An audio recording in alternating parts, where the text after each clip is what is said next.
Fatima radiallahu anha comes home. She is hungry. There is absolutely no food. Ali radiallahu anhu tells Fatima radiallahu anha that go to your father and ask him if there is some food. Fatima radiallahu anha comes to the house of Nabi sallallahu alayhi wasallam. Fatima radiallahu anha comes and knocks on the door. Ayman radiallahu anha is seated by Nabi alayhi salam. From the very tone of the knock, Nabi alayhi salam said, Inna hadha ladaqqu Fatima. This is my Fatima knocking at the door. وَلَقَدْ أَتَتْنَا فِي سَاعَةٍ مَا عَوَّدَتْنَا أَن تَأْتِينَا فِي مِثْلِهِ. And my Fatima has come on a strange time. Normally my Fatima will not visit me on this time. Definitely there is something that is bothering my daughter. She enters the house of Nabi sallallahu alayhi wasallam. She sits down, she then praises Nabi alayhi salam, durood and salawat on the noble personality. And then, she in a very subtle way, she indicates, in a very modest way, Ya Rasulullah sallallahu alayhi wasallam, هذه الملائكة طعامها التهليل والتسبيح والتحميد فما طعامنا. O Nabi of Allah, the angels glorify Allah perpetually, satisfy their needs by worshipping Allah. Myself, your son-in-law and your grandchildren have absolutely no food. Could you perhaps make some arrangements? Which father wants to see his daughter coming home with hunger? And Allah forbid that don't happen. If that comes and happens to her, how would we react to the situation? We will go through depression that I don't know what and where we will go. Can any father contain himself? Do you know what an emotional meeting that is? Allah don't ever let that happen to us. To find your daughter coming in this way, to see your grandchildren hungry. Look at how the Nabi of Allah reacts. The Nabi of Allah's eyes become moist. He comes into emotions. But he calms himself down. Subhanallah. Divinely contentment. Allah inspires it. The Nabi of Allah says, O Fatima, وَمَنْ كَانَ الْغِنَى فِي قَلْبِهِ, the one who has contentment in his heart, no worldly condition will depress him. Conditions will come upon him. Conditions will come upon him. Like they say, having Allah on your side does not mean sailing on the ocean with no waves.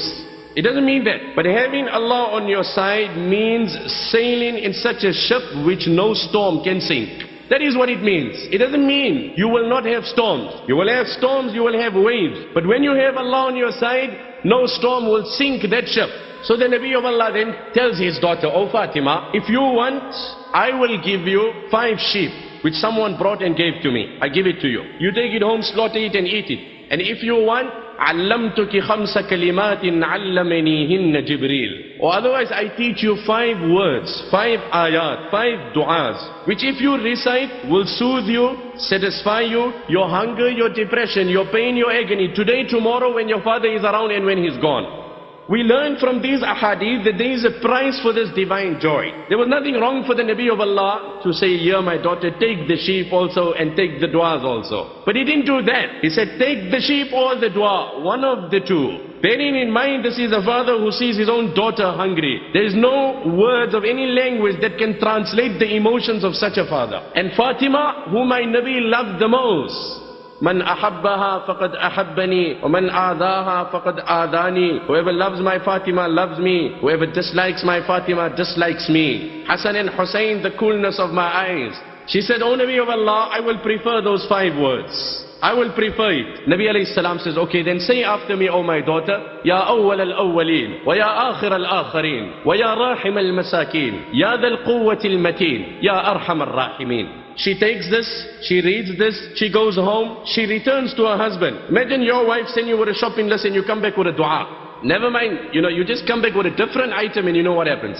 Anyway, she comes with dua. Now what I'm saying, these are situations that bring depression to us. I don't know, has the tragedies of our times become more, or has our forbearance levels dropped more? Petty things today, trivial things, a man goes through depression. And immediately, he needs to do this, he needs to go, he's back onto his drugs, he's doing this, he's trivial things, and a person cannot contain himself. Petty issues, and a man is divorcing his wife. And subhanallah, look at this condition. Husband, wife and children, all are hungry. She comes home, she reads the du'as to her husband. The husband is happy. The children, they soothe the children. The children are too young, too tender to fathom, to appreciate. But how Allah gave contentment to Fatima through this du'a. Fatima's hunger was the price of this contentment. I said it on a full stomach, my brother, you heard it on a full stomach. Neither I can appreciate what this dua can do, neither you can appreciate. I and you both will have to collectively knock the door of Fatima to understand the hidden tranquility that Allah has kept in this dua. The tranquility that Allah has kept, and how soothing this dua is, that we'll have to ask Fatima. Her hunger and the hunger of her husband and her children collectively was the result of the divine tranquility that Allah provided to her.